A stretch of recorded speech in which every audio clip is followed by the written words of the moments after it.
We'll stay on the theme of crops for our next segment. As we move to the month of July, the temperatures continuing to climb, and so do the chances of diseases for your corn crop.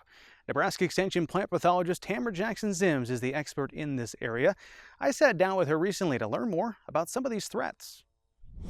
Now that we're into the month of July, we're visiting now with Tamra Jackson-Ziems, Nebraska Extension plant pathologist, and it's good to visit with you to talk about some of the things happening in Nebraska cornfields right now. Big picture, what are you seeing this time of the year? Well, there are a few diseases starting to show up, and I want to make sure people are aware of what those are and how to recognize them so that we don't have any surprises this year. So I recommend people, let's go out and look in your cornfield. And with the rain that we've had, it has helped accelerate a few of the diseases starting up. Most of them are not to the point I'd be terribly concerned yet, but you need to know what's out there if you need to make treatment decisions later. And so the first one we're getting the most calls about, and I'm getting a lot of pictures, is bacterial leaf streak. And this isn't new, you know, we've had this for several years now. Bacterial leaf streak, being bacterial, is not one we can spray, but this year in some fields it's surprisingly bad. And it may be, certain hybrids are maybe a little worse than others, and so we don't recommend spraying bacterial leaf streak. The confusing thing, though, is making sure you don't confuse it with something like gray leaf spot. And so look for those bright yellow lesions. When you hold them up to the sun, to backlight those, they look bright yellow. And they're very irregular between the leaf veins, kind of wavy. And so you can tell that apart from gray leaf spot that we'll see any time here. We should see that as we warm up. It comes down to getting out into those fields, scouting to see what's happening, and from time to time some people are finding tar spot as well. That's a concern. We have, and tar spot's the one that's it's created a lot of alarm among people as they hear stories about how tar spot has behaved and had some big yield impacts in states east of us.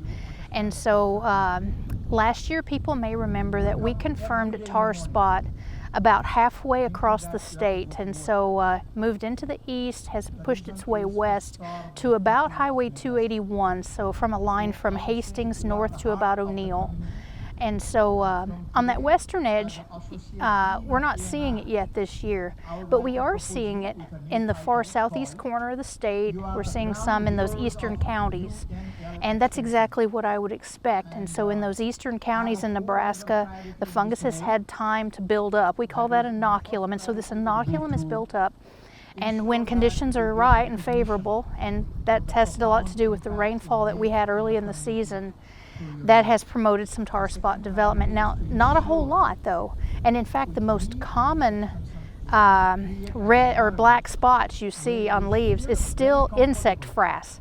And so I strongly encourage everyone, you need to rub those spots, wet them, do whatever you have to do to try to rub them off, because if you can rub it off, it's not tar spot. And so of course, submitting a sample to the Plant and Pest Diagnostic Clinic, you can get a quick answer on that too. So if they do have confirmed tar spot in that case, this is kind of fairly new to Nebraska. What can you do about it? Well, the good news is, and we've learned a lot from the states east of us as they've dealt with tar spot for several years, we do have fungicides that are very effective against tar spot.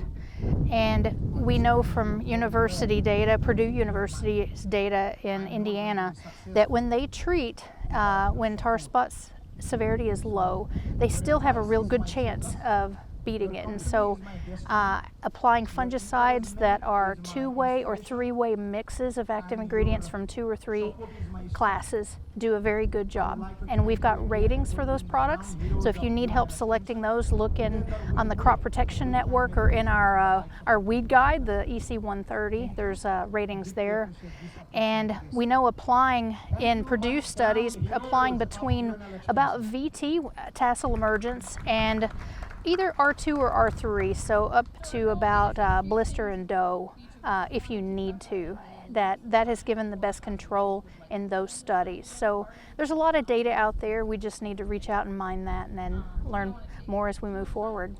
Well, as we always remind our viewers, cropwatch.unl.edu, a great resource where you're always updating information for Nebraska corn growers across the state of Nebraska.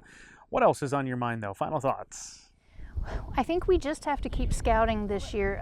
Tar spot will continue to worsen over the season, whether rainfall promotes it or irrigation will as well. And so watch into those irrigation pivots. And we'll see how the season progresses, and weather conditions will dictate which diseases rise to the top. So keep up with Nebraska Extension and we'll keep you posted.